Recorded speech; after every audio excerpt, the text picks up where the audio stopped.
Hello and welcome back to Regan Appears, where we chat about and discuss all sorts of movies. My name is Gary O'Brien, and joining me as always for the monthly recaps, it's David Scanlon, as we talk about the film releases of October 2024. So stick around, we hope you enjoy.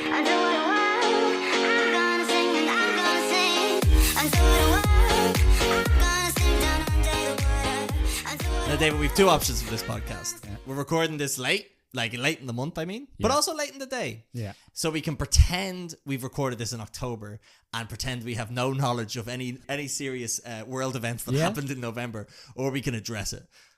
Whichever you think is a bit more fun. Considering we do need to talk about that individual. Yeah. I think it would be fun to pretend we don't know. Exactly. Okay, if you want to do that. Yeah. So what we're kind of hinting at here, guys, is do Ireland beat the All Blacks? We don't know. There's no way to know. I was wondering where the zag is coming. Look, Dave, there's always a zag. How are you, buddy? I was going through the list of movies there. I was like, what is he talking about? Venom? Yeah, everyone knows about the destruction of Area 51. I am good. Yeah, I'm looking forward to this. Yeah, this is a good month. This is actually... So I've also did what I said I would do, which is I went through all the Letterboxd reviews people left for these movies and got an average of the score. Oh, so nice. I have our peer review score. So the way to get involved in this is I say get involved, but to be added as a statistic, to have your vote count. Yeah. Much like the election in a couple of weeks' time for America. I don't know. I'm done with this bit already. I'll use it I'll save it for the Trump movie. Is what you call it. You got to follow us on Letterboxd. The movie, the website for ranking and reviewing and logging movies. So sorry, just give me a breakdown there. You're saying that you take the reviews of everyone for that follow me and I follow them. Oh, okay, yeah. Okay. Well, no, that just follow me. And on Instagram or Letterboxd? No, on Letterboxd. Sorry, and then I average out the scores, and then I always round down. Interesting. Yeah. So you have them. Lot of 3.5 threes, which implies a good month. One stinker and one really good one. Okay, nice. Okay. So this month's been average with a really good movie and a really bad movie. And sorry, have you done the analysis of other months? Oh, David, come on. Yeah, I've had a busy month. There's a reason why this one's late again. You can't compare it to. You can't say it was a good. I'll month. go back and do every movie ever existed. Are you happy now? No, Are you happy absolutely now? Not. No, I'll come with that next month, and you'll be like, "Why are you telling me this?" Come on, these are long enough as it is. Exactly. That means we need to get on to our first movie. Well, no, I've got to do some bits and I got to do some things to say. Do we actually? There's time codes in the description. People can jump around if they haven't seen some movies. There's a Q&A or comments thing on Spotify and YouTube. Let us know what you've seen. Let us know what you think of movies. The movies we're talking about today are Joker, Folie, Deux, The Wild Robot, Smile 2, Venom: The Last Dance, Transformers 1, The Apprentice, and A Different Man. And we're also talking about the movies that are coming out in November, i.e. this month, but maybe last weekend. And sorry, is that the order, or we're doing a different order? I'm doing a different order, okay, but I've stacked them in terms of what people love to hear. Because then what happens, I find, is the more I talk, the less people care. Yeah. So I want at the start of a sentence, I want all the jazzy movies, and then when it gets to A Different Man, people are asleep and are already wondering what Joe Rogan's up to. Okay, fair. They've moved on to the next podcast. Yeah, they've moved on to the next podcast. That's the natural order of things. It's Reeling the Beers, then Joe Rogan. I don't want to be associated with Joe Rogan. You got to tune into the episode where I got Kamala Harris on. I have high hopes for her. Okay, yeah. Interesting. Yeah. She just laughed the whole time. Yeah. But then again, I was like, this is great content for the Joker podcast. Okay. I don't know where I'm going, but this is late at night. Right. We start talking. Speaking about politics.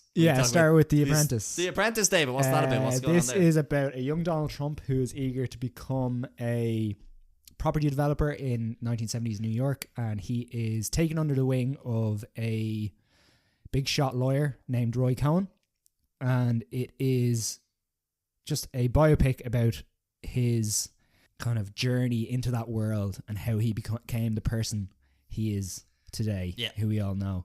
And that's probably just about everything you need to know. I would say we all know who Donald Trump is. I personally didn't know who Roy Cohn was going into this. Yeah.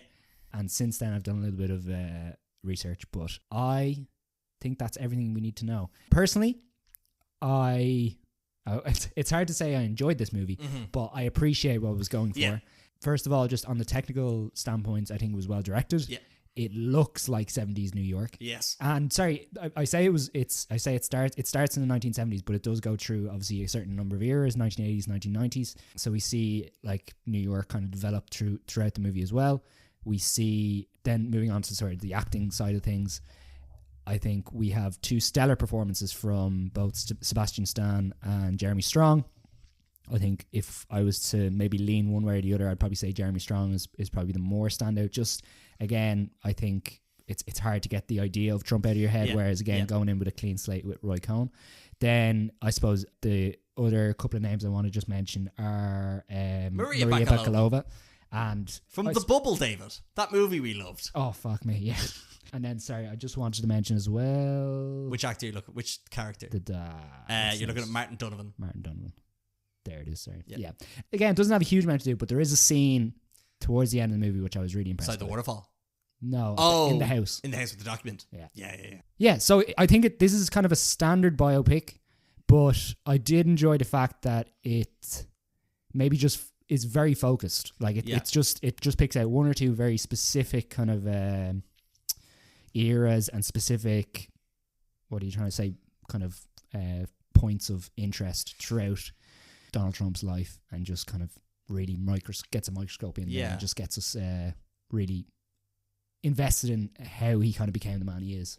Yeah, because I think what's interesting about this biopic is you look at like how biopics kind of go, and it's a lot of like, and here's where they created the song Under Pressure, or do you know what I mean? Like there's all these like big moments where you're sitting as Leonardo DiCaprio going, oh yeah, I remember this bit, but you don't really get that with this movie, because I don't think there's any moments that filmmakers particularly want to glorify in Trump's life. But what's really interesting is it uses those moments to basically show them as like transitional periods in his life where he becomes more and more the man we kind of know today. Yeah. And like, so when you look at Trump at the beginning of the movie versus the end of the movie, it's a beautiful arc. Oh, in terms of how it's presented rather than but actually like as a quality of a human being. Yeah. But like Sebastian Stan did a really good job of making him seem very naive and just so... Like at the sex party. Yeah. Real scene. Yeah.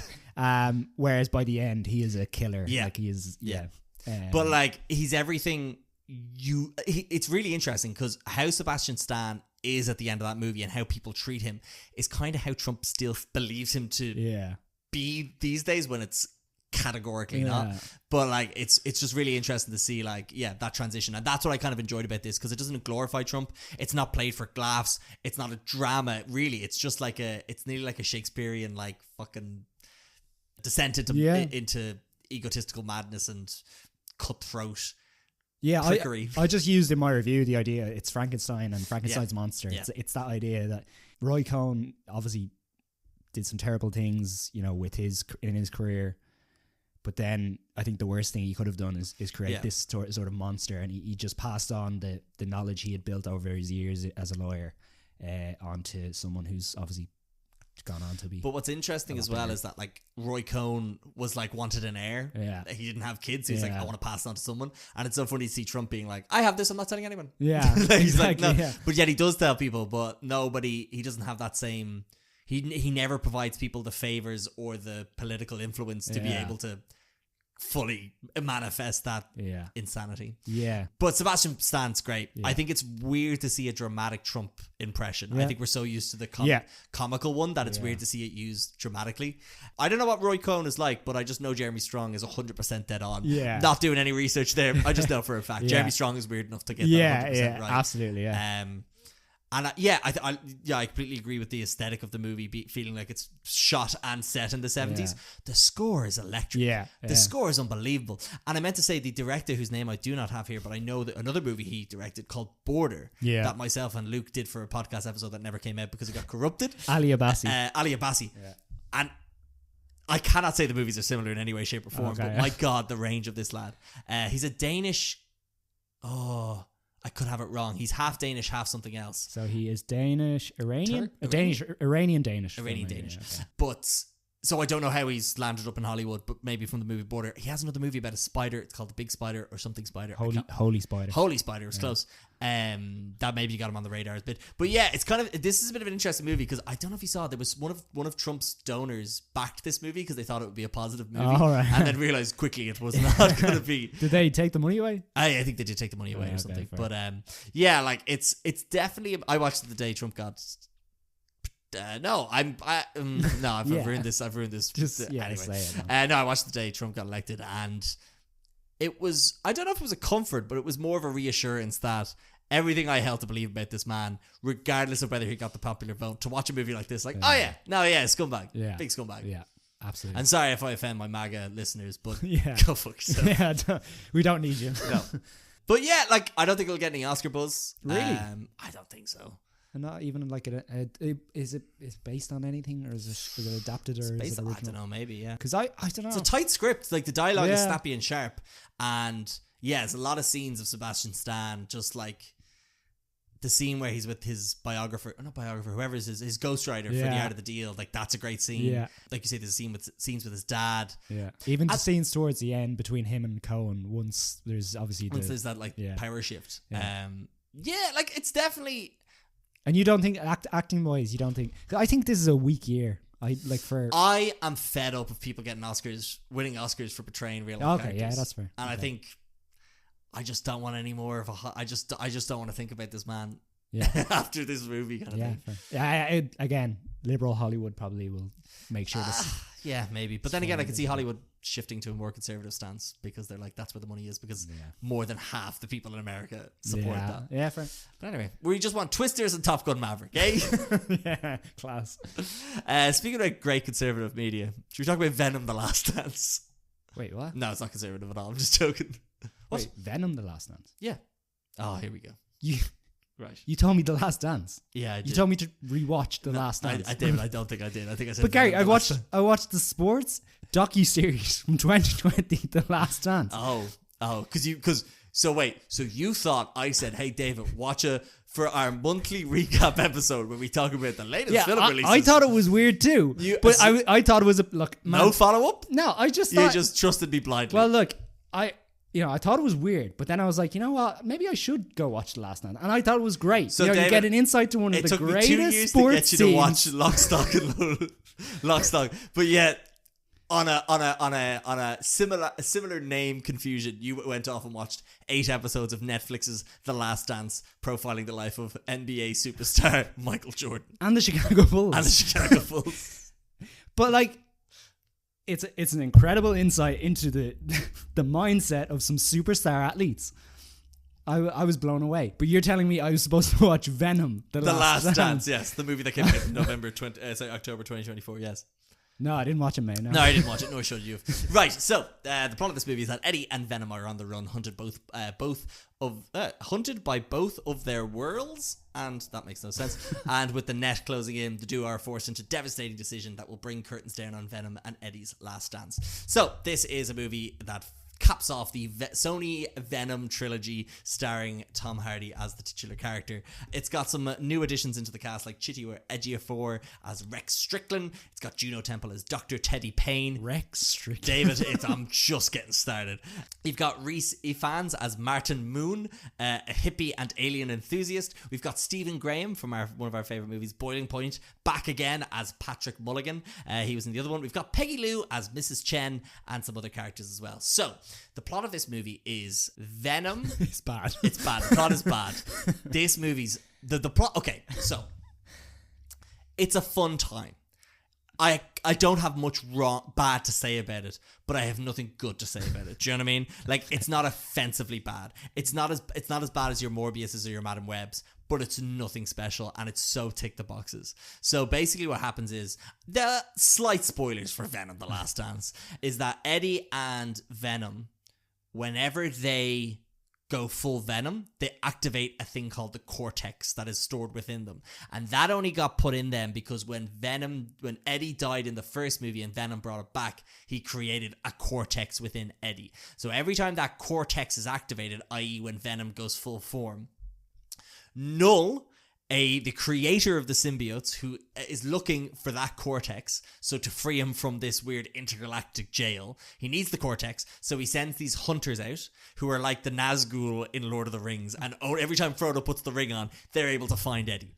So it's basically Sony's way of saving budget to not have full Venom show up.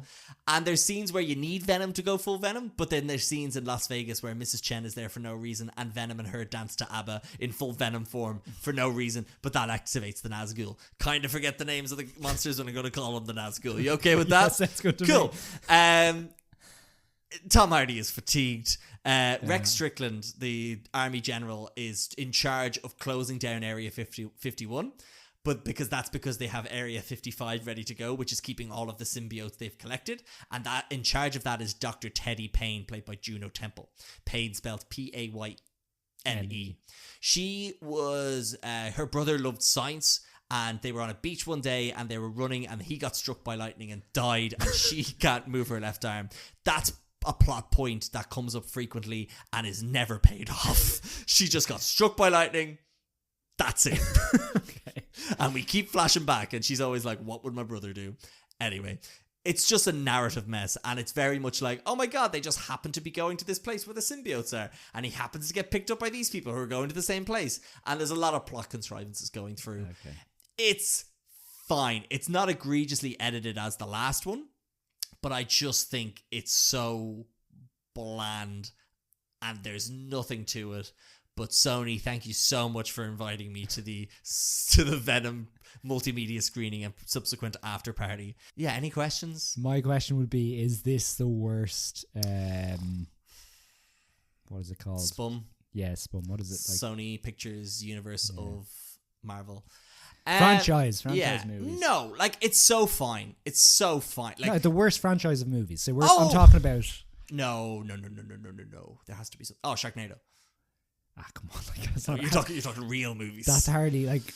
No, like, look, the first one was a wasted potential. Yeah. The second one is just an appalling, scraped together movie. This one's fine. Like, I've nothing bad to say about it. What I will say is, again, slight spoiler, but it's in the title. Either Eddie or Venom, one of them is they are separated from each other by the end of this movie, okay? And one of them gets very sad about this. And there is a montage of the three movies that play to one of the characters thinking about the other characters to Maroon 5's memories. And it's not ironic, and it's played for serious, and I laughed out loud. Wow. It's so tone deaf in terms of, like, I don't know what this is. It's just it's a bland, like, it's so bland. What I will say is, it's a bit of fun action at the end because, spoiler alert, it's not a spoiler. It should be in the trailer, to be honest, because it would actually get people to go see it. A lot of those symbiotes that are stored in Area 55 end up getting out, and it's a big symbiote fight at the end. And that's a bit of fun. Okay. But other than that, no, nothing. Actually, yeah, and there's some egregious teases, Marvel teases in this movie. So you've got Reese Ifans, who plays a hippie in this movie, who played the lizard character, Doc Connors, in The Amazing Spider-Man. Has nothing to do with that. Okay, yeah. Again, it's a little tease in the trailer to make you think it's something weird, multiversal. Yeah. It is not. Rex Strickland, played by Chiwetel Ejiofor, plays Baron Mordo in the Doctor Strange movies. Has nothing to do with that.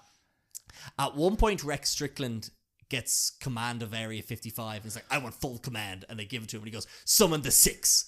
And they were like, 6 characters coming in to stop Venom. It's just 6 army guys. Oh, okay, nice. It's so nice. Like, it's just like, why call them the 6? I've never heard, like, anyway. It could have been 5. It could have been 10. I guarantee they were probably going to put it in the trailer to tease that. Nah. No. Yeah, that's it. I've talked about it far too much. That's way too long. Let's move on to a good Don't movie. watch it. But if it's on Netflix, it's a good plain movie. Okay. Yeah. I still won't watch it. Cool. Right, David, go on. Tell us about a good movie. Let's go to a good movie. Peer review for that is 2.5 stars. And then for The Apprentice, 3.5 stars. Okay, that's fair. Go tell us about the wild robot there, David. So the wild robot, after a shipwreck, an intelligent robot called Roz is stranded on an uninhabited island. Well, it's not uninhabited. There's plenty of inhabitants. To survive the harsh environment, Roz bonds with the island's animals and cares for an orphaned baby goose. A silly goose. So, this is an animated movie from the DreamWorks Studios. And it, as is mentioned, tells the story of an artificial intelligent robot who has to deal with animals on this island. Feels like Canada or somewhere up north, but it could be anywhere. Well, you say that, but like where Roz crash lands looks a lot like the Giant's Causeway. Yeah, could be Ireland. I don't think it is. We don't have bears. Do we have bears? We don't have bears. No, we don't have bears. But I was thinking because there is... anyway, sorry, I'm getting a bit ahead of myself. So, this is a beautiful movie. Yes. This is very heartwarming, very Pixar-esque, I would say, or Pixar in the sense that it's going to 2010s. destroy your emotions. Yeah, pre-2010s Pixar. Up 2009, never mind. And yeah, it's a beautifully put together movie. We have, so first of all, it is beautifully shot. I think the animation is fine. I don't think there's anything kind of incredible about it. It's just it looks like standard paintings. It's like illustrative. Yeah. Do you know what I mean? And I think that's based because it's based on a book. So I think it's trying to mirror some of the covers and previous kind of illustrations from that. It is well voice acted, and I think the best thing about the voice acting in this is that you don't know who anyone is. Exactly. Love it. Except for one character. Bill Nighy's character. Yeah. Which is something that sometimes takes me out of a movie when someone, pipes up and, it's like, oh, just like, I'm starting to think this boss baby is Alex Baldwin. Yeah, exactly. And we might talk about that in another movie coming up. Yeah. I think the story is pretty strong. I think it tells you a lot about life, and this is also a movie that's, I think, ideal to bring, say, young kids to, but I think a lot of adults will get a lot of enjoyment 100%. from it as well. Soundtrack is beautiful. Scores is beautiful as well. Is your girlfriend still playing the She's still playing soundtrack nonstop? Yeah, cool. Exactly. She started playing for the kids in school. Oh, so yeah. No, honestly, I don't think I have a bad thing to say about it. It's probably my favorite movie of the year. It's something. It is your favorite. Yes, that was number one, David. Yeah, I'm kind of going back and forth a bit. Another movie, the stripper movie. Yeah, it's weird how that happens. But yeah, as you mentioned, Gary, it is something that might just tear your heart out, but hopefully it'll put you back together. There's another thing I would like to mention just about the story. I think it's very well kind of weaved into the narrative, because it doesn't like stop the main plot to go, hey, look at this, this is important. But there's an element of the whole, there's an environmental element to the movie. How, this is obviously futuristic with the AI robots and stuff, but it does have a lot to say about, weather, environment. We need to look after the world that we're living in, and we also. And another thing that I think I really enjoyed about it is they have here we go socialist elements to it. But I think it's done in a very nice way. The animals have to work together to survive, and it's done, as I said, it's not done kind of out of the blue. It's well threaded into the whole narrative, but it's the top 2% of baby geese not flying. David's pretty sad. I just thought it was just really nice, political episode of the podcast, well pieced together. But yeah, no, I completely agree. It is, it's stunning visuals, stunning voice cast. The score is great, and I think it's great for all the families. It's great for parents learning how to let children grow. And it's great for kids to know about like fitting in. And I think that's a big thing, because one of the baby goose, what's his name? It's Bright Bill. Right. Like, doesn't fit in. It's all about finding who you fit in with. But it's also, I think there's another element that, like, he doesn't just, he has difficulty flying. He doesn't just fly straight away. He has to work at it. He has to, if he's going to survive, he needs to work. And I think that's another thing kids need to understand. If you want to get better at something, you need to work, or you need to practice it, as best you can. And stuff. There's a lot of obviously learning. A lot of stuff in it. Yeah. And I think that just comes from the rich source material as well. Yeah. But what's interesting about this movie, it's directed by Chris Sanders, and that's a man who previously did How to Train Your Dragon and Lilo and Stitch. Yeah. Fun fact, he's the voice of Stitch. And he actually, I think he had a falling out with Disney. That's why he went to Pixar to do, or DreamWorks to do How to Train Your Dragon. But he's actually coming back to voice Stitch in the live action Lilo and Stitch. Interesting. So that's like a little bit of a Brad Bird situation. Bit of a Bad Bird situation, but just not a man who's directed a Mission Impossible movie. Exactly, Voice cast wise, I think, Catherine O'Hara, Mark Hamill, Matt Berry, Ving Rhames, Pedro Pascal, unrecognizable. Bill Nighy, you can tell it's him. Stephanie Hsu. Yeah, I didn't really notice it, but I just like be in a good movie soon, okay? This is a good movie. No, but I mean, like, you know what I mean? I like have a good movie. Like, I just feel like she's slipping. Okay, that's harsh for me to say, but in the sense of, like, I just want to see her in another big juicy role after Everything Ever All at Once. Do you know what I mean? Okay, let me just have a look at this. She was in The Fall Guy.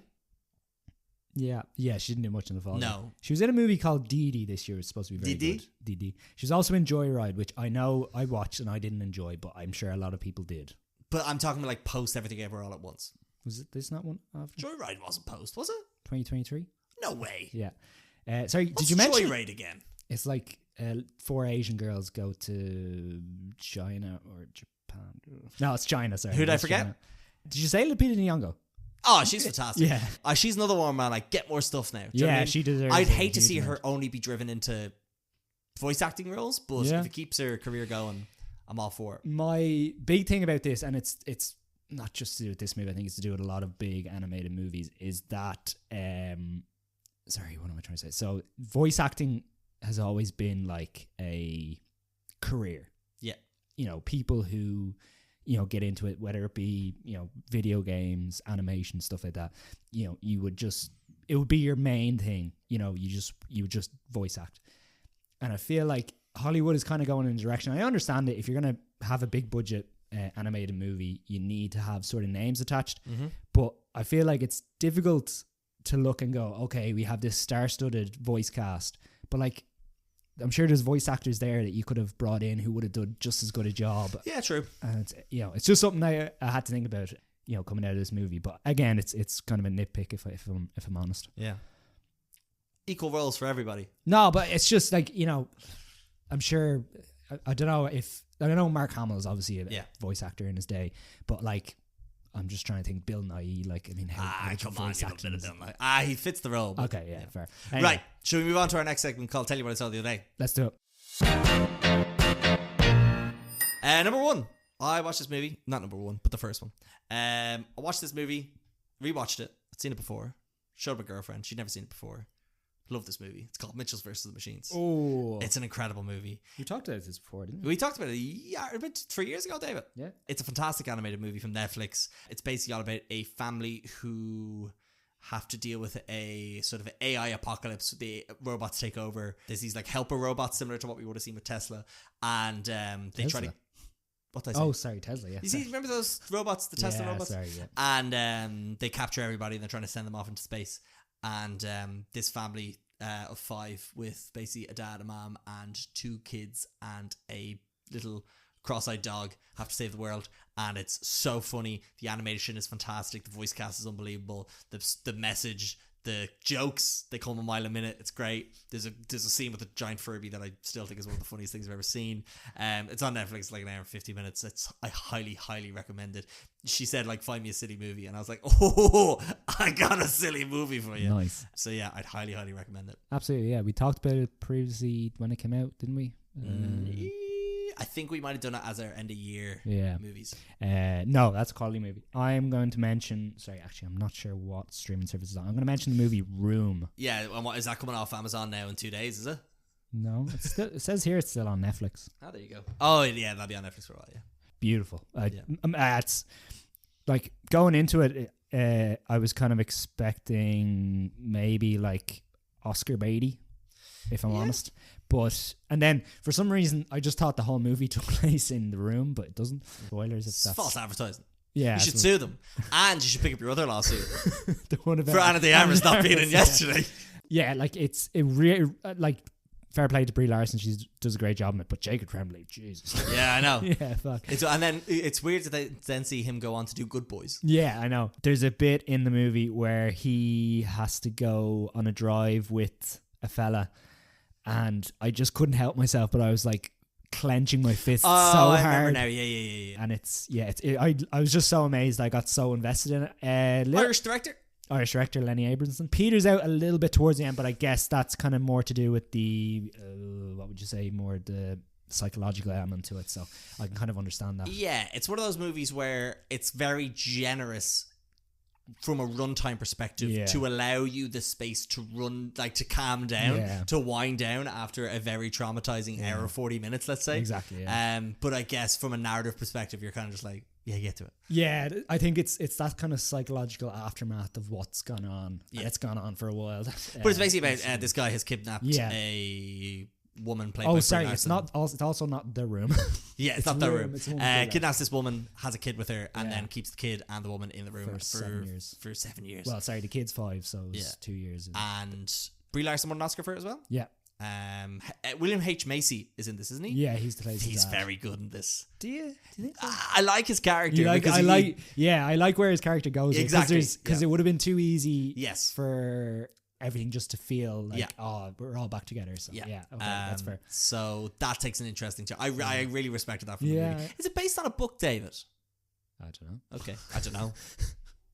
I don't know. Look, it's probably based on something. It's based on a story, probably. Yeah. Is it based on that time you took that woman? You remember you kidnapped that woman and kept her in a room for 7 years? I absolutely did not. No, David, you were telling me about this the other day. You Okay, said, David, Gary, I remember the conversation. let's move on to the next Gary, movie. Don't tell anybody. Oh, fuck.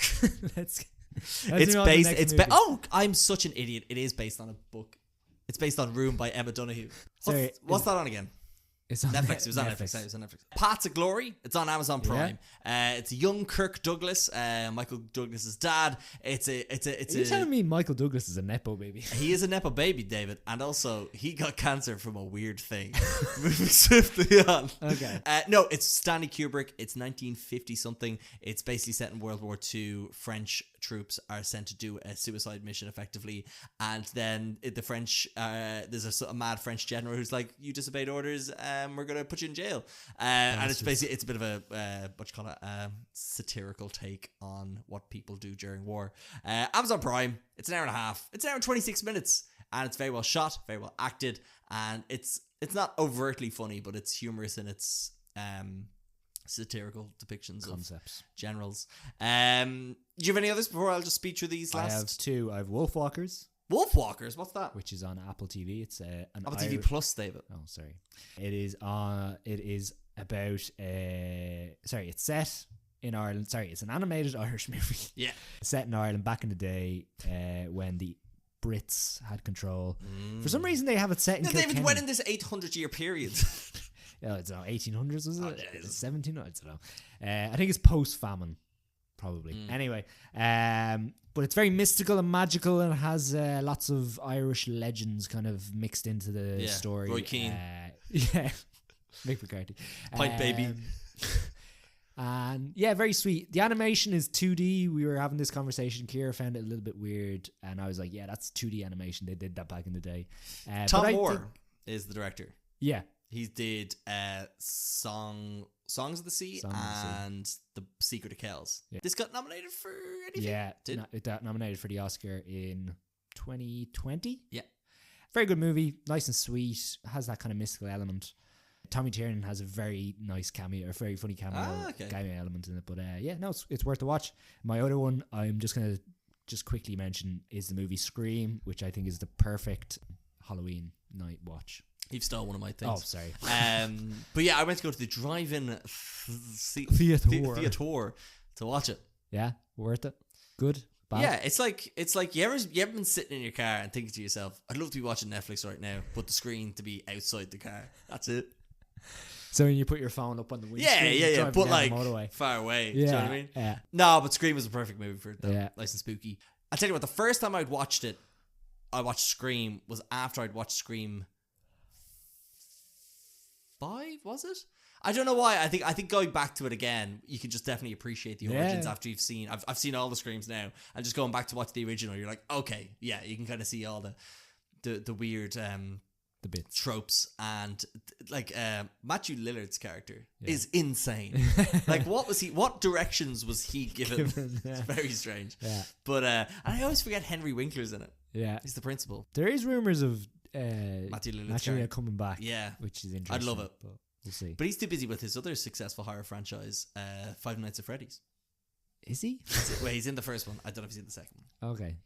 Did that do well? It did better than they expected, so they're making a second one. Oh, good. Okay, so all that money they've earned, they're just going to blow it on the second one. Yeah, so what'll probably happen is the first one will probably had a budget of 20 million, and they're going to spend 50 million now, and they'll make 20% less money. Yeah. That's Hollywood, baby.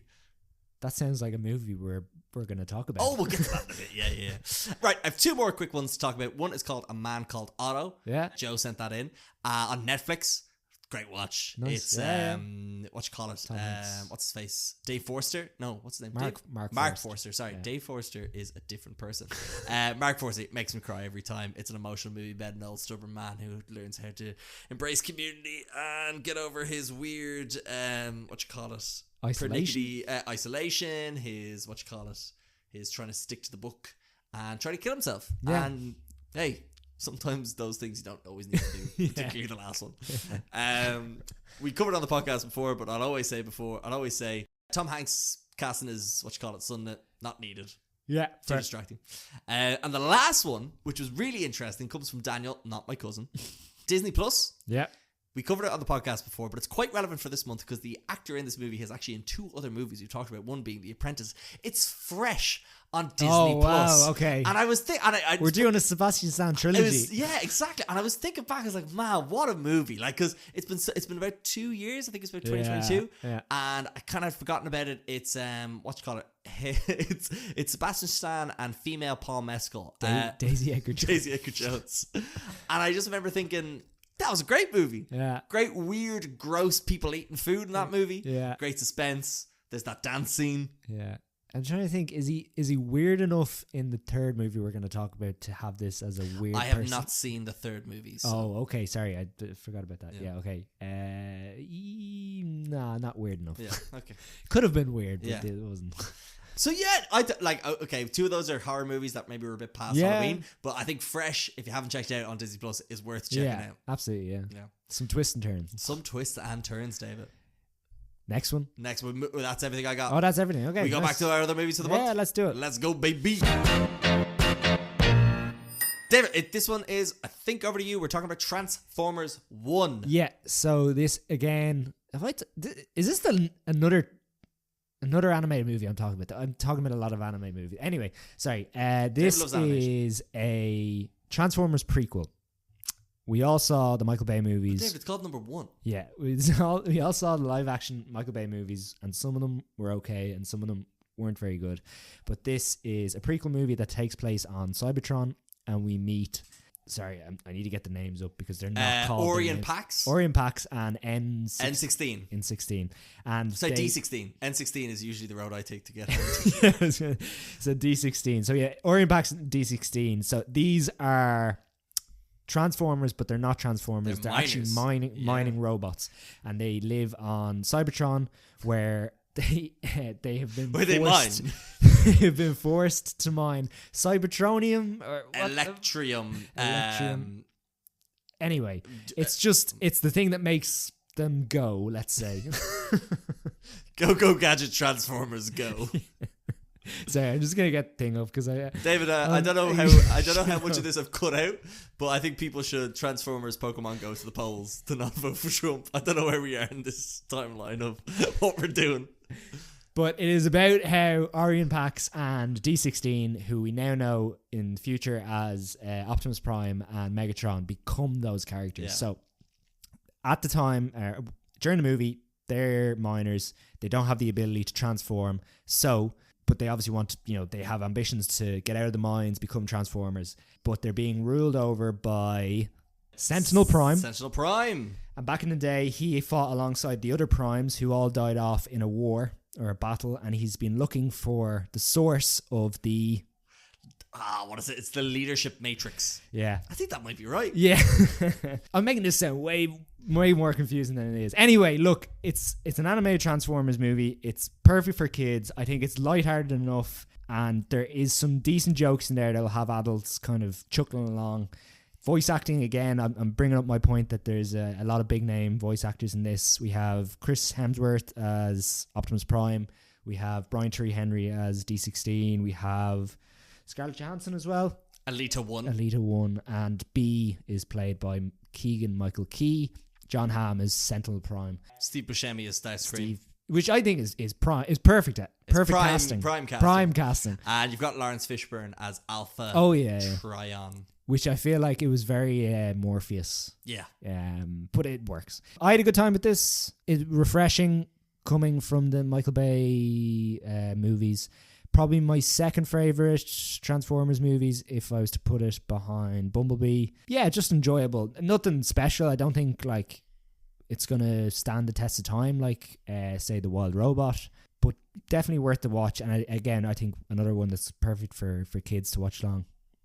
Yeah, I agree. Animation for me, a bit jarring at times. Yeah, it's a bit boring, isn't it? Like it's... Yeah, there's nothing else to it. But I still think it has a solid enough story, if not predictable. Good voice casting. How Brian Tyree Henry's D16 turns into Megatron is very cartoony villain, I feel at times. But then again, almost like he's a cartoon. It's a cartoon. I know.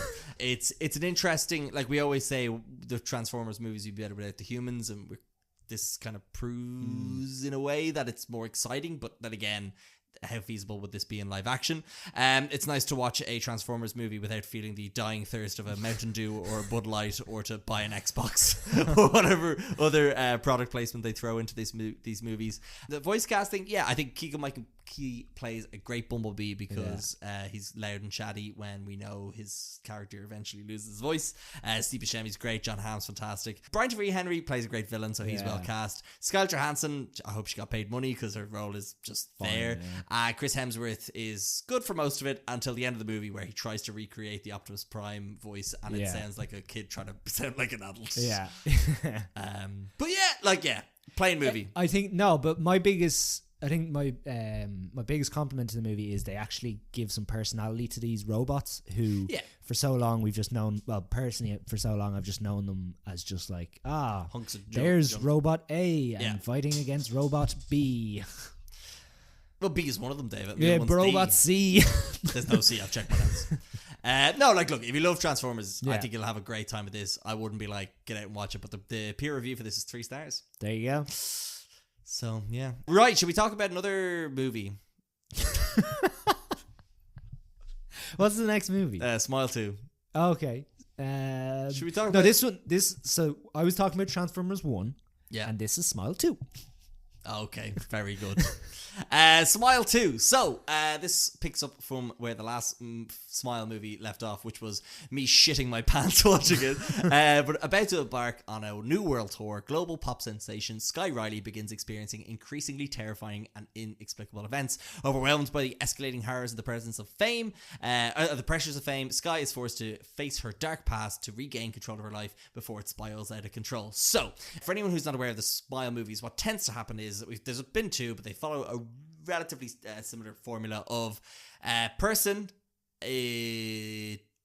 is faced with a horrifying experience of someone killing themselves in front of them, and then after those events then weird things happen where they begin to hallucinate and manifest seeing people smiling and performing strange acts around them until the point where they feel like they're going to be possessed by, as it discovers in the Smile movie this is kind of said, but in Smile 2 it takes a bit, there is that bit of a lead up to understand what exactly is, where it's basically this force or this spirit that is basically attaches to their brain and their psyche to purposely torment them with their previous trauma and traumatic events to basically drive them insane, to then basically take over their body, to then kill themselves and then create the cycle then to kind of always go to another host. To another host. So what I guess this movie does, interestingly enough, is it kind of raises the stakes, because the first movie was just about a psychologist. Don't matter in society, as this movie has kind of outlined now. In that now it's a global pop star. So there's like the levels of fame, and that she has a kind of a higher profile, and she's coming back from she was like a drug addict and she's an alcoholic, and she's coming back now. And she's drinking more water than you've ever seen before in your entire life. So my thing about this is it elevates the concept, but I don't think it elevates the execution. I feel like it doesn't have that same level of tension that the first movie had, because I feel like the biggest compliment I had about the first movie was you never knew when the smile was going to come up, but I feel like with this you could tell when it was coming up, and there were a couple of scenes where there was more pauses, which I think from a viewer perspective I was relieved from. I was like, cool, a chance for me to reset. But if I look at the first movie, I just remember thinking like I was just on edge the whole time. But that being said, I think that the first movie came out in 2022. I still think, since having seen Smile 1 and then going into the cinema to see Smile 2, I have not had an on-edge cinema experience as I've had. These are some of the most stressful, tense movies you'll ever see, and I feel like they're a bit like a roller coaster ride, a bit like a thrilling experience. So while I guess the quality of the story might not be up there, the tension and the experience is definitely unlike anything else you'd experience in a cinema or at home. Some of the scariest shit I've ever experienced. I think you said it when we got out. It's the type of thing that you'll remember watching for a while. And like whether a movie is good or bad, if it can be memorable, like that can make a huge difference. And especially for us who watch so many movies. Yeah. Like, I went back and listened to what I thought of Smile 1. And I was like, geez, that's not what I thought, because it has stuck with me. Yeah. But then again, if you talk about fresh, genuinely forgot about that maybe like 2 months after I watched it. Yeah, exactly. Even though it is good. Yeah. I do have to give a shout out to Naomi Scott. Like, she had an incredible performance. Yep. And you mentioned the water thing. Like, that looked like it was in camera, which is just incredible. So for her character, so she's recovering alcoholic, and her therapist tells her that every time she feels overwhelmed and feels the urge to drink, she should take like a big glass of water. Yeah. But she drinks like this fancy rich person water, which is Voss water. rich person and water. it's like in this like glass bottle with like a plastic cap. Yeah. And Naomi Scott, like in this movie, probably about 6 or 7, if not 19 times, just goes to her fridge, takes an entire water bottle and just downs it. But also label out, of course. Yeah. But it's just so funny because narratively that goes nowhere. Yeah. Other than to kind of add tension to a scene. But it is just an ultimate product placement for Voss water. I know, exactly.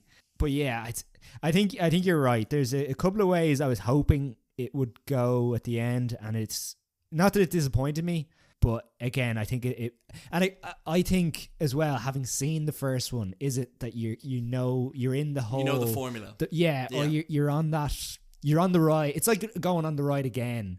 You know the twists and turns. Yeah. I wish they kind of put in a little bit more of a twist at the end and made it like there's again, for those that have seen it, there's a path they go on towards the end, and I was hoping that they would keep going along that path, thinking that they had been successful.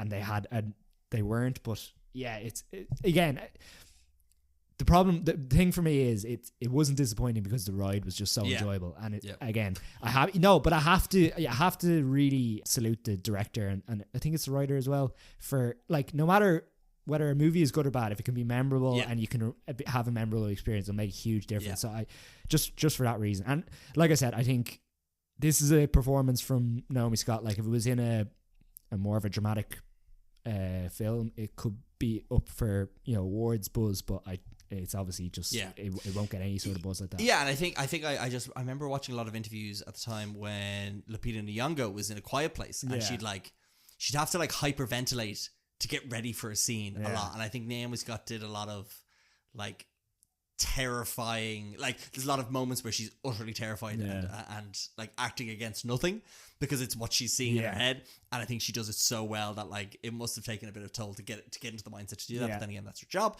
But I just think she did it so well. Do your job. But like, there's other actors in it. Rosemary DeWitt playing her mother. Like, there's fun things played with that. Lucas Gage, he's not in it for long, but be very memorable from when he's in it. Miles Gutierrez Riley playing his assistant. The supporting cast are all so solid. Someone who has a very little role, but I do want to give a shout out to because he's an Nepo baby, is Ray Nicholson.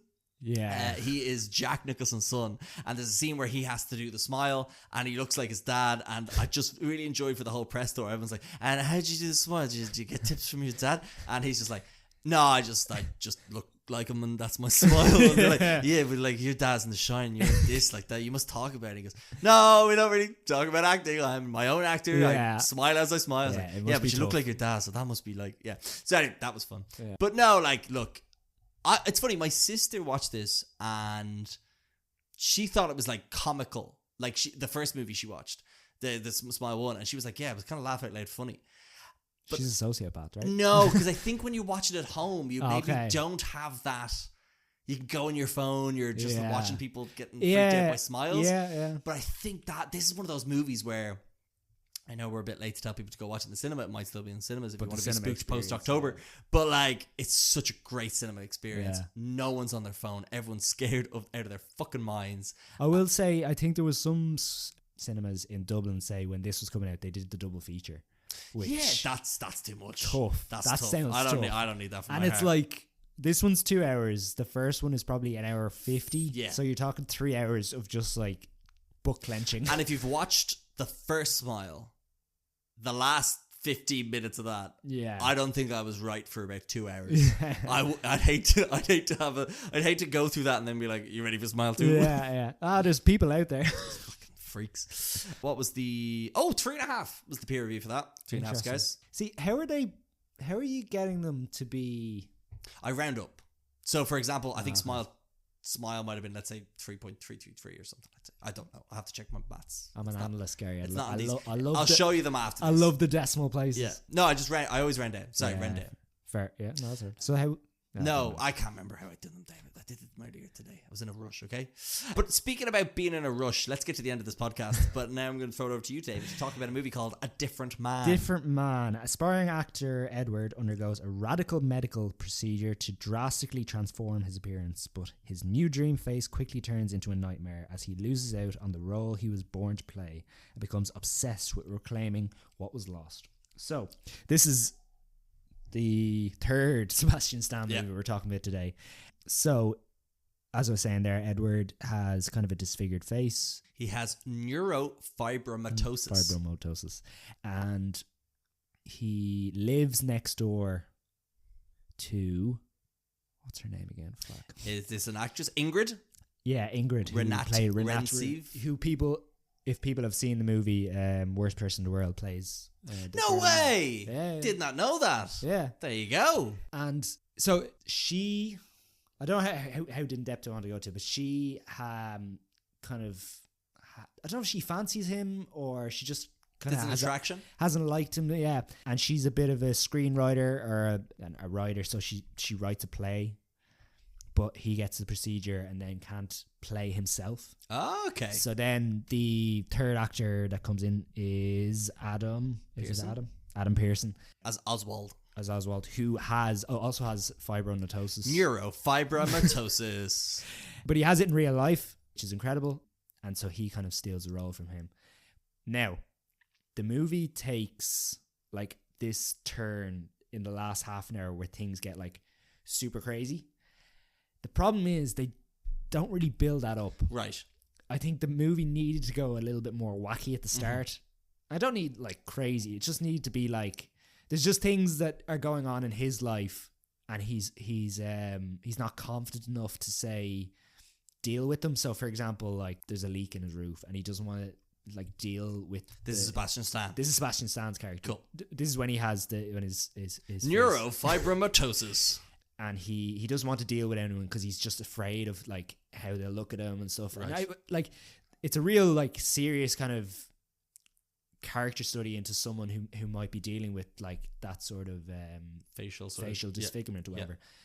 But then obviously there's Oswald, who also has the same issues. And when we meet him, he's super confident, right. Super flamboyant. Just he does everything. He's confident about it, and he's just super. He's just super like.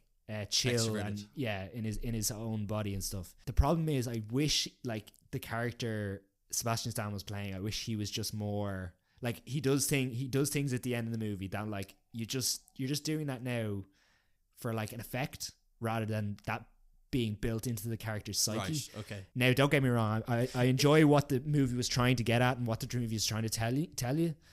Like it's trying to tell a story of just be comfortable in who you are, but I think it's too specific in this instance, if that makes sense. It is a black comedy, is it? Like it is a dark comedy? Yeah, but it only really hits that in the last half an hour. Okay. So it's a bit more of a... Like, for me, I think the first half of this is just a drama. Right. Okay. Or it feels more like a drama. Yeah. Like, it needed to... I don't know if it needed to be more jokey, but it just needs to be more... Like, as you say, black comedy. It needs, I don't know what it is, but yeah. It just didn't hit for me in the first half. Now, some people, again, from Letterboxd and Rotten Tomatoes and stuff, it's got a peer review of 3 stars, so it's doing pretty decent. People do seem to like it, but I just think it could have been, as you say, I think it could have really leaned into the black comedy a bit more. But overall, yeah, solid performance. Delighted to see Adam Pearson, I've seen interviews with him. He's a very charming dude. Yeah, big time. Yeah, he's English. Yeah, wasn't expecting that. Yeah, and then the other thing was I didn't really like his character, which I think you're supposed to not like him. Mm-hmm. Well, you've always said, David, you hate people with neurofibromatosis. But he's just that. Yeah, I think it's more that thing, more that Irish thing of being. I think you're full of yourself. Yeah, think you're great, don't you? Yeah. Which I think is fair. Like I'm just being equal to everyone. Like absolutely. God, yeah. No, David, I do not for any way think that you're holding him against his condition, which would be neurofibromatosis. But no, yeah, he is that sort of like epitome of like. Yeah. I think you're full of yourself. Yeah, but solid movie. But I think it could have been something special. Okay, so for which me. is the best acting performances of Sebastian Stan of the 3 movies we've spoken about, and why is it The Apprentice? I think it is The Apprentice. Oh wait, sorry. Were you saying it's not The Apprentice? No, I'm saying. Oh, you're saying it is. Yeah. No, I think obviously it comes down to this I asked you a question. question, but told you the answer. It comes down to the question of playing someone unique or playing like a real life character. I think it's just more like Trump is such a nuanced person because he's a muppet and a fool, and the fact that Sebastian Stan has encapsulated that so well deserves Fair praise. When you've seen people do it so poorly. Now, to be fair, I did like what Sebastian Stan was trying to do in this. 'Cause, like seeing him, you know him from Captain America, you know him from other things, and you know him as the best friend in some movie. Is he in Black Swan? Is he? No, I don't think so. Okay, You've seen him as Pamela Anderson's boyfriend in Motley Crue. He's great now. Yeah. Sorry, I need to stop thinking of movies that are based on real people. So it was interesting to see him play that kind of timid character, obviously with the makeup and prosthetics on. Anyway, it's a nice kind of satirical look at perspective and how we look at ourselves and being more confident in ourselves and stuff. Speaking about being confident in yourself, David, we talk about the last movie of the month, which is a movie called Jokey. That's twice there. Yeah. Joker, Folie, Deux. Right, the plot. While struggling with his dual identity, Arthur Fleck not only stumbles upon true love, but also finds the music that's always been inside him. So this is the follow-up to 2019's movie Joker, directed by Todd Phillips. It is which had an Oscar-winning performance in it from Joaquin Phoenix as Arthur Fleck, i.e. the Joker. At the end of that movie, people might remember that Arthur Fleck had a full-blown meltdown and shot a TV show host in the head. He shot De Niro, man. Shot De Niro and went and then created a sort of a riot and a movement of sorts, to which this movie picks up from that, where he has been in jail and his spirit has been effectively broken. He's being like played with and tormented, I guess, by the some of the prison guards there. Sort of leader of that would be Brendan Gleeson's character, whose name is Jackie Sullivan. But all of a sudden then he's on good behavior and he gets moved into the sort of choir group, or the B Ward? Yeah, the B Ward? Yeah, sure. No, because I know Burt Ward plays Robin. And they were like, oh, there's an Easter egg. I'm like, I don't think so. And then all of a sudden he comes across Lady Gaga's character, Harleen or Lee Quinzel. The two of them hit it off, and all of a sudden begins a romance. So with that then, whenever Joker is sort of fantasizing about being with her and such, and the two of them want to be together because they met when they were creating music together, these sort of fantasies happen through music, song and dance to some of the greatest crooner hits you've ever heard. At the same time as this, Joker, or Arthur Fleck, is being tried for his crimes of murdering people from the last movie. So we have Catherine Keener, playing his lawyer, who is trying to convince us, or us, the audience, but then also the jury, the jury and the state, that it's a sort of a case of dual identity, and that's what we're kind of dealing with at the moment. So all of this is really interesting, but the execution is horrific. It is a terribly wasted concept, because it's got some great visuals, great performances, but it just undermines everything that went before it with the 2019 movie, because it's, like I said, the addition of the musical scenes are interesting, but they're odd, and the execution falls flat. They add nothing to the story and just stop any sort of interesting momentum the story gains. It's got a directionless story that goes nowhere, and it just kind of, like I said, showcases a disappointing waste of potential from its concept, source material, and on-screen talent. Yeah, it's just a pointless movie made for far too much money that ultimately adds nothing for anyone to enjoy.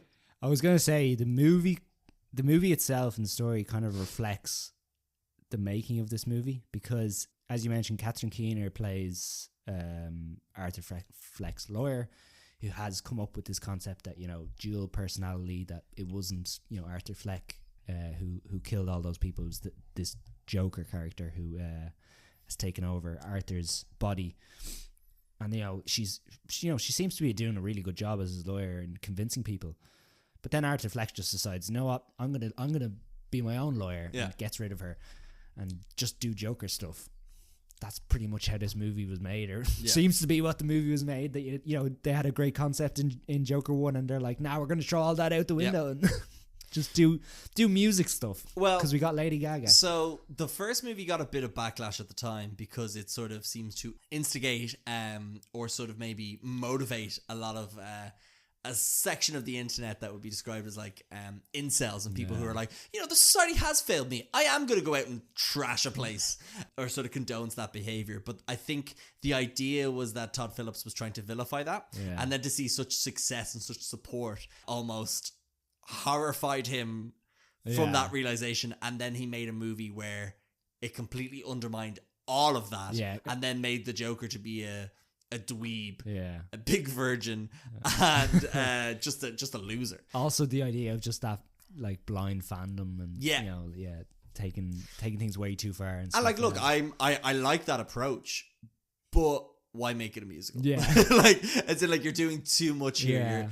And like, I'll never forget like sitting in a cinema, just in general, but also as soon as a song comes on, phone, like everyone on their phone, like you could just feel everyone exhale at the same time. It was like that TikTok going around when the Mean Girls musical movie came out, and then people realized it was a musical, and they all just sighed every time a song came on. And like the performances are good.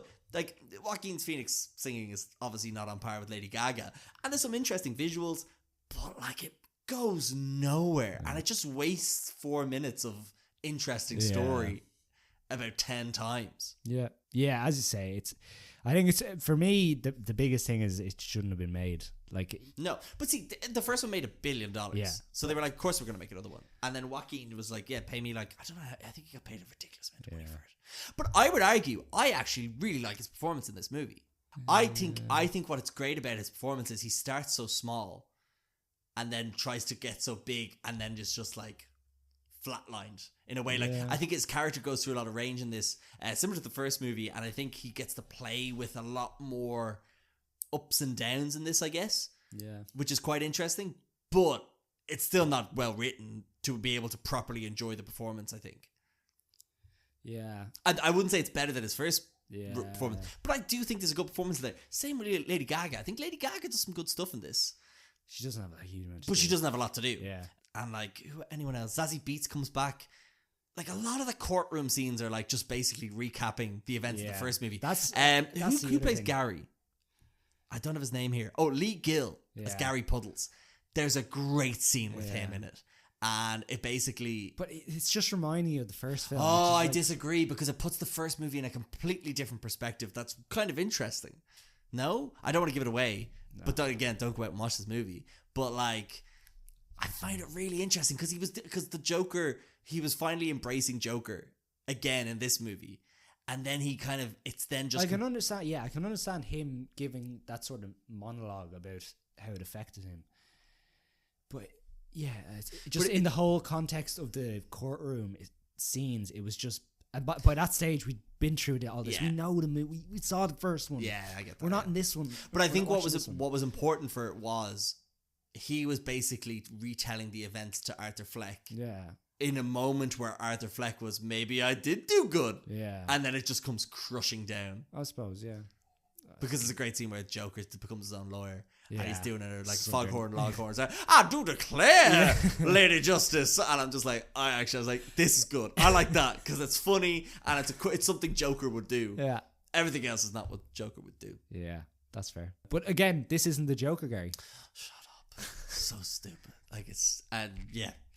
Like, sorry, I should say, is this the Joker? Is it worth watching? No, it's not worth watching. No, give it a miss, I'd say. Genuinely, just don't watch it. Yeah. Oh, wait, hold on. Actually, peer review? Oh, 2.5. Which is higher than I was expecting. Oh, no, sorry, it's 2. Is it the worst movie? It is the worst movie of 2. It's higher than Venom. Venom got 2.5, but I think I rounded up from 3.3. I said I rounded down, but I think I've just gone a bit rogue on this, David. To be honest, I wouldn't be surprised if I just rounded it to what I thought. Gary looked at the numbers like, nah, everyone else is wrong. Yeah. Well, I gave Joker 2.5, and it's 2 here. I gave Smile 3, and it's 3.5. I gave Transformers 1, 3, and it's 3. Okay, that's 1 for me.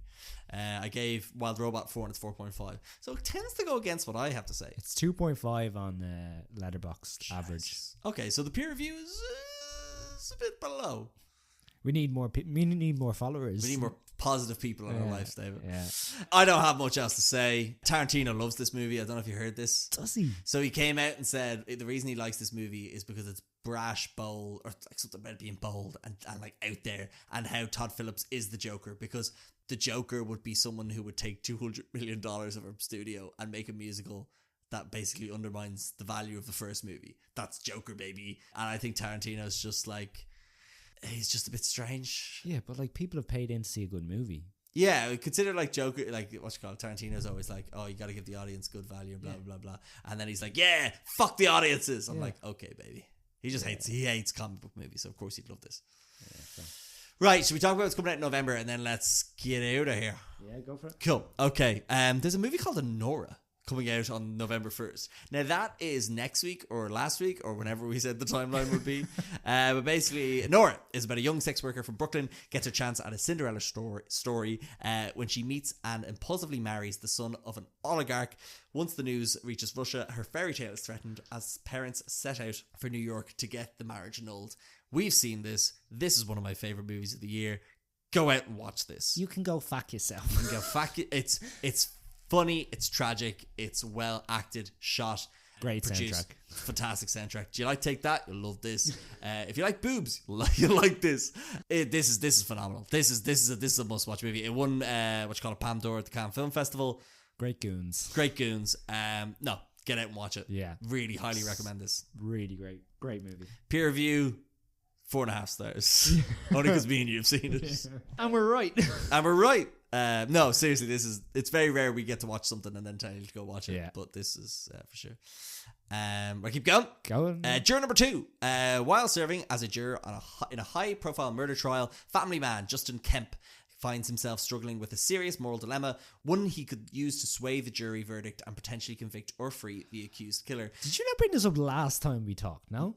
No, I think we just did that. You in just real life. real life. Okay, grand. Sorry. Juror number 2. It's also out the same weekend as Nora, which was either last weekend, next weekend, or this weekend, whenever this. We don't live in time, guys. We don't live in time. We're living outside of time. We're in a TARDIS. This is Quentin. No, it's not Quentin Tarantino. It's Clint Eastwood's last directed movie. It's got Nicholas Hoult, Toni Collette, Kiefer Sutherland, J.K. Simmons. It's got. If you don't know the plot, it'll be ruined for you by the trailer. But I'll keep it a surprise. It's a spicy story. Not really. Not in terms of like. No, sorry, I haven't seen the trailer, but it ruins the movie. Oh, well, no, it doesn't ruin the movie, but the thing I told you about this movie is in the trailer. Oh, okay, yeah. It's definitely worth the watch. It's fine. How long is it? It's an hour 54. I have some narrative changes I would make that I think would improve the movie, but that's just me, and what do I know? Hey? That's fair. Then you've seen this next movie that came out last weekend, this weekend, or it doesn't matter because we don't live in time. Small Things Like These. Yeah. All about a coal merchant trying to support his family, but discovers disturbing secrets kept by the local convent and uncovers truths of his own, forcing him to confront his past and the complicit silence of a small Irish town controlled by the Catholic Church. Bleak. It is bleak. Yeah. And I don't mean the movie is well made, but just make sure you're in a right headspace to watch this. Like if Ireland lose against New Zealand by any chance next week, last weekend, or today, and you're feeling a bit down, don't watch this. Go watch Red One. Go watch Red One. Yeah, exactly. We've not seen that, but or Paddington. Go watch Paddington. Cillian Murphy's very good in it, but I think he's doing. The problem is, do you know what Cillian Murphy? Cillian Murphy needs to do something completely different. Yeah, he needs to play the Joker. But he is very good at another Irish lad. And I think it does a great job. Don't be giving it all away. What are you messing? Oh no, I was just going to say it does a great job of kind of showing the Catholic Church in a certain way. Ah. And it's a bad way? They're not great. No, I could have guessed. Yeah. Red One.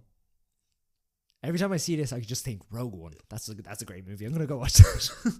After Santa Claus, codename Red One, is kidnapped, the North Pole's head of security must team up with the world's most infamous bounty hunter in a globe-trotting, action-packed mission to save Christmas. This looks awful. It's got The Rock, it's got Chris Evans, it's got Lucy Liu, it's got J.K. Simmons. It looks awful. It's a CGI mess. It belongs on Netflix or a streaming service no one's heard of. And I can't wait to get dragged to go see it. I notoriously hate The Rock. Okay. If you were to guess The Rock's name in this movie. Oh, Blake Rickstaff. You're not far off. Callum Drift. It's something. It's always. And then Chris Evans. I think this is culturally inappropriate. Oh, if I'm honest. Oh, against who? Us. Oh, Seamus. No. Okay, give me a first name. Tyler O'Riordan. Jack O'Malley. Nah, Jack O'Malley's allowed. I like O'Malley. Yeah, this looks horrific. It's meant to be bad. I know it was going to be bad. But it looks like it belongs on Netflix. I can't believe it's going to cinemas. The bloke that did the 2 Jumanji movies. Yeah, Jake Kasdan. Yeah, and he did Walking Tall. Oh, he did Walking Tall. Walking Hard. So yeah, bad teacher. So. Anything else before we move on to more fun? No, go on, keep going. Paddington, Peru. It's the third one. He's in Peru now. Sounds They've good. recast. What's her face? Sally Hawkins. Don't know how I feel about it. Why? I She wouldn't come back. I don't know. I could look into it, but I'll have more information on that next month. This is about Paddington. He goes back to Peru because he's from Peru. He likes marmalade. It's Ben Whishaw. He's all like, ooh, and it's about a bear. How much do you think Ben Wishaw's getting for that? Not a lot. Okay. Right, next movie. Out the following weekend. Got Gladiator 2. Years after Russell Crowe was in the arena being like, hey, he's not bleeding like that. It's now time for Paul Mescal to be like... You could have made a great joke there. He's like, after years of playing Gaz in Crow Park, he's been taken away and he's been brought to Rome back in the Paul day. Mescal's there and he's like, how's it going? Do you want sausages? Yeah, this is the most advertised movie in the entire world. I've watched about 15 trailers of Denzel Washington being like, I'll make you my instrument. I'm excited for Denzel. I'm not excited for the Irish public to go mad over Paul Mescal, as they keep doing with every movie he's ever been in for the rest of time. They didn't do it for that God's Creature. They didn't do it for God's Creatures, you're right. A movie I watched recently, and he's actually pretty good in it. Yeah. You said it before, and I agree with you now. He's better in that than he is in Aftersun. This movie looks epic. A lot of people seem to love it because of its epicness and epic. Ridley Scott is directing it back again. He's insane. And we went to where they shot it, and they all really liked Paul Mescal, so I'm kind of excited for that reason. We went to. Yeah. Oh, sorry. I thought you said he went to. No, we went to. We went to where they shot it, but not when they were shooting. Yeah, afterwards. It was but after they met Paul and Barry. Yeah. Barry's not in the movie. Barry's not in the movie. They cut him. They said he's too solid. He's too weird. He's too weird. Kept getting in fights. He wouldn't sit still. It's all those espressos, David. Anyway, Wicked. Barry Keoghan. Barry Keoghan, Wicked. He was drinking too much Wicked. Yeah. Yeah, this is based on the musical from the musical with the play. And it's all about Wizard of Oz, but imagine it was before that.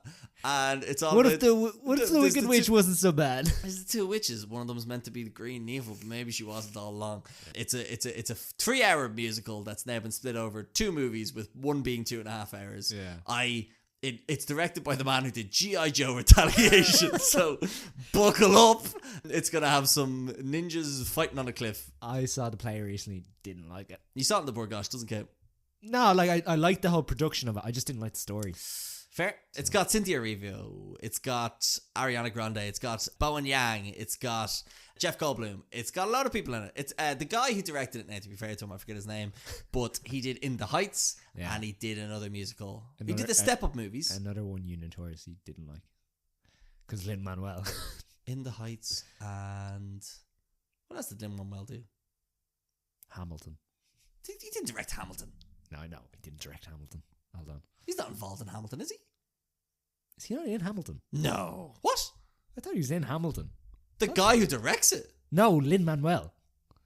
Sorry, are we talking about Lin-Manuel or the director? I'm talking about the director. I said you didn't like In the Heights because of Lin-Manuel. Oh, yeah. Well, In the Heights is fine. I just don't like when all of a sudden I'm watching Aquafina rap about a scuttlebutt, David. Okay. I also don't like Lin-Manuel. John Chu. John Chu, yeah. Or John M. Chu, sorry. But yeah, he did G.I. Joe. Now You See Me Too. Ah, that's it. Do you know they're doing a third one of those? Justin Bieber, Never Say Never. They're doing a third... Wait. They're doing a third. Right. Now You See Sorry, Me. I was looking here. I was like, there is a third one, but that's Step Up. Yeah. Step Up 2 and Step Up 3. Anyway, the guy who did G.I. Joe 2 is doing Wicked. Look, it looks like a CGI. Hold on. He did Crazy Rich Asians. Ah, yeah, that's good. Yeah, like he's done good movies, but nothing will ever replace the fact that he did G.I. Joe Retaliation. Didn't he? Yeah, he did. Yeah, he definitely Sorry, did. I was about to say, please. Sorry, yeah. Another movie with The Rock. Fuck me. David, there's many directors in Hollywood that haven't. No, there'll be very few directors that haven't directed The Rock in something. Speaking of The Rock, the following weekend after Wicked is Moana 2. Oh, that's going in the bin. It's meant to be. I read an article today. I read a tweet article. I read a tweet that said Moana is the most watched movie of all time because it had 478 million times it was watched on Disney Plus. But how many times was that someone put it on? And just for left kids the to room? watch one song Or left the room. I did. Well, look, I don't know, but like people like it, obviously. Yeah.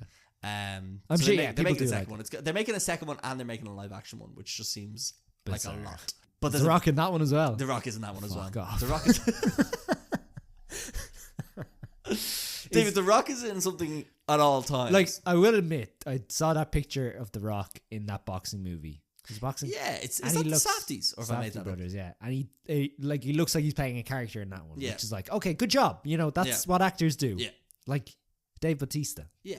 Because he's an actor. When I saw that boxing movie, I was just like, why does Black Adam have a funny nose? Exactly.